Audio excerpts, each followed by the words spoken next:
Stop comparing yourself to other runners. Comparison is a confidence killer. Kahit na yung mga friends mo sa Facebook o sa Instagram, tapos nakatakbo sila na mabilis. Ang hirap na hindi ma-insecure, di ba? Pero let's stop comparing ourselves to others. Kanya-kanya kasi tayo ng journey at sila ay hindi ikaw at ikaw ay hindi sila. Ang mahirap lang labanan, no? Minsan makikita natin sila sa post nila, no? Naisip natin, bakit parang ang dali sa kanila nung marathon? Or bakit parang ang dali sa kanila nung sub 1, di ba? Ako sa akin, hirap na hirap ako eh. So yun yung mga ganun yung mga thoughts natin.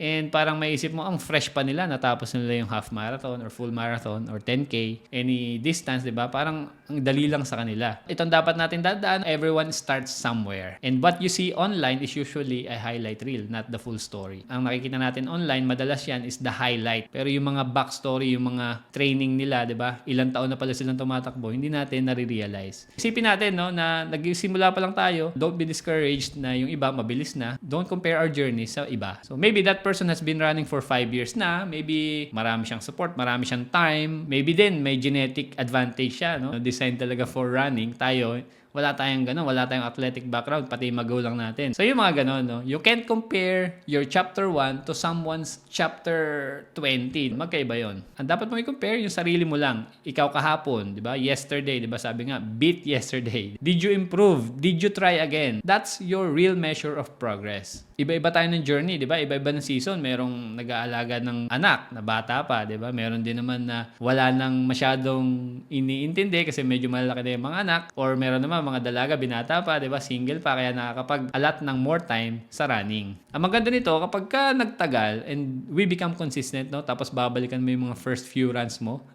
di ba? Matatawa ka na lang. You will remember na, wow, ang layo na pala ng narating ko. Ganyan ako, no? Nung nagsisimula na ako na tumakbo ng full marathon. And then, babalikan ko yung first time ko lang mag 10K nung 2015. Grabe. Takot na takot pa ako mag 10K nung baka hindi ko matapos. Pero, alam mo yun, fast forward, kumbaga, nakasanayan na.